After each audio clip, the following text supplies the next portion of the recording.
In the shadow of the Great Giza Pyramid, a new chapter in history is about to be written.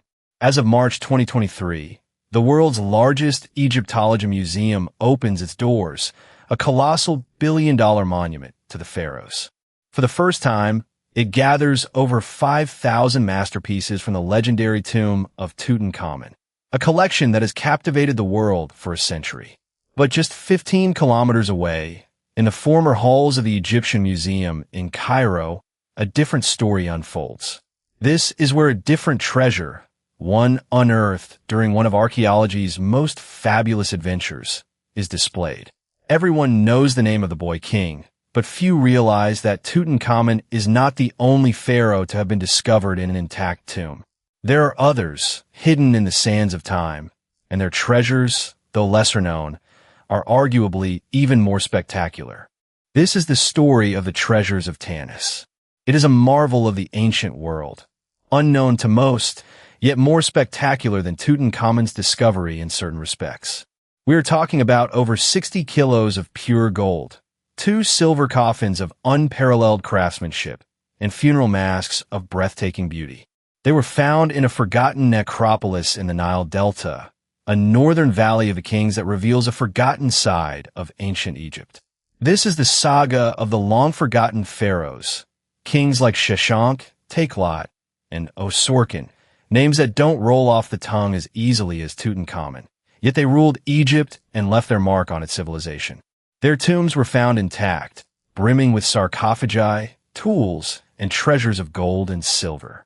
The story behind their discovery is as great as the treasure itself, a tale of persistence, luck, and timing. And that timing, unfortunately, is the reason these kings and their magnificent treasures never captured the public imagination in the way the boy king did. The discovery of the royal necropolis at Tanis coincided with the outbreak of the Second World War. The world's attention shifted to the battles raging across Europe, and the wonders of ancient Egypt faded into the background. The news media, which had once been captivated by Carter's discovery of Tutankhamun, had other priorities.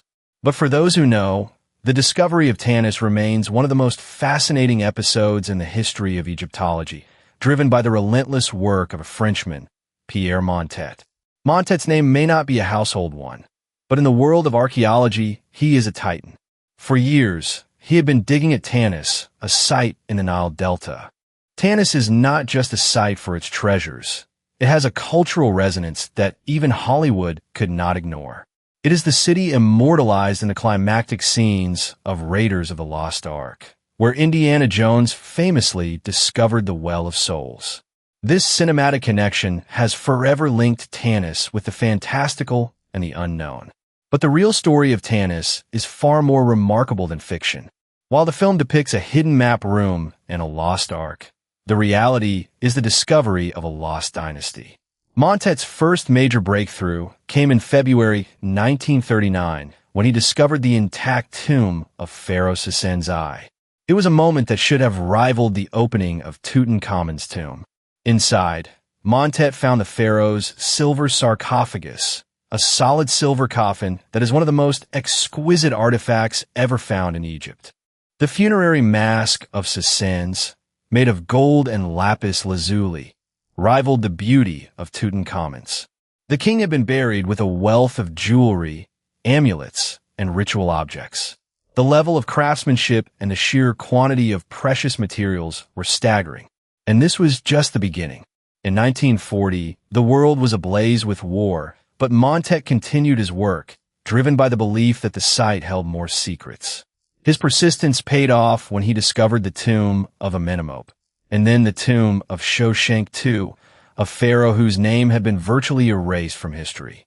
Each tomb yielded a cache of treasures, gold bracelets, inlaid pectorals, alabaster jars, and canopic chests of incredible intricacy.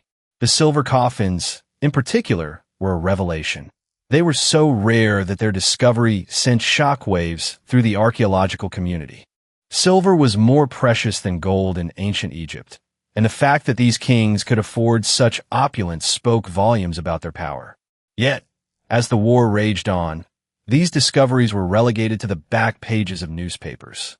The world was focused on Normandy and the Blitz, not on the Delta. The treasures were carefully packed and shipped to safer locations, away from the threat of bombing. The story of Tanis became a footnote, a quiet miracle in a time of chaos. The city of Tanis itself is a fascinating study in contrasts. It served as the capital of Egypt during the 21st and 22nd dynasties, a time when the country was fragmented and ruling power shifted. The kings who ruled from Tanis were not from the old bloodlines. They were descendants of Libyan princes who had integrated into Egyptian society.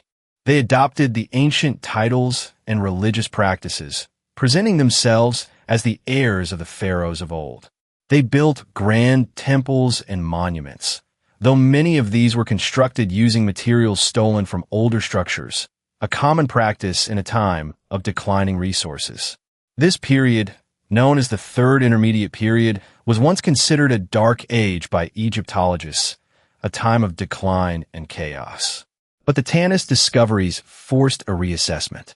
These were not just power-hungry warlords. They were sophisticated rulers who maintained a high standard of art and culture. The craftsmanship found in their tombs rivals that of the New Kingdom, the golden age of ancient Egypt. The artifacts recovered by Montet are not just objects of beauty. They are keys to understanding a complex period of Egyptian history. They reveal the connections between Egypt and the wider Mediterranean world. The silver used in the coffins likely came from Greece or Anatolia, indicating a vibrant trade network. The jewels show influences from Nubia and the Levant, revealing a culture that was open to the world. Pierre Montet's work at Tanis continued after the war, but the treasure had already been found. He published his findings in several major volumes, detailing the intricacies of the tombs and their contents. His work stands as a testament to archaeological dedication. Montet understood that the kings of Tanis were not just rulers of a bygone age, but were living, breathing individuals whose stories were waiting to be told. Despite the magnificent finds, the treasures of Tanis remain a secret to many. If you visit the museum in Cairo where they're now displayed, you will find them in a room that is smaller and quieter than the one dedicated to Tutankhamun. There are no crowds, no endless tour groups. You can stand before the silver sarcophagus of Sissins and have the entire room to yourself. This solitude creates a different kind of experience, an intimate connection with the past that is often lost in the chaos of more popular exhibits. The masks and gold pieces of Tanis have a worn quality that is absent from the Tutankhamun collection. They feel more human, more touched by the hands of history. The jewelry is not just ceremonial. It shows signs of wear, suggesting it was worn in life. These were not just treasures for the afterlife. They were possessions that had been loved and used. The story of Tanis also evokes a sense of lost grandeur. When you look at the ruins of the site today, it is hard to imagine the glory of the city. There are few standing monuments. The temples are largely rubble. The civilization that produced these masterpieces has been reclaimed by the Nile Delta, a swampy region that is remarkably inhospitable to preservation. It was this environment that helped preserve the tombs, hiding them from the sight of ancient tomb robbers. The water table was high, and the site was muddy, making it difficult to dig. But Montet persevered, and his reward was a glimpse into a vanished world. The discovery of the royal necropolis at Tanis is a story about the ebb and flow of history.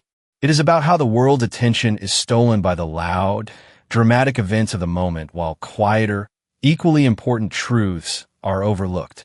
The kings of Tanis and their treasures are a poignant reminder that history is not just about the headlines, but about the hidden corners and the forgotten dynasties that shaped the world. So, while the world celebrates the new museum at Giza and the glories of Tutankhamun, it is worth remembering the other treasures, the other tombs, and the other kings. The story of Tanis is a hidden gem in the heart of Egyptology, a reminder that even in the shadows of giants, there are wonders to be found. It is a saga that, if more widely known, would rival the most famous of archaeological discoveries. The narrative of Tanis proves that the magic of ancient Egypt is not confined to a single pharaoh or a single discovery. It is woven into the very fabric of the sands, waiting to be uncovered by those with the patience to look beyond the surface.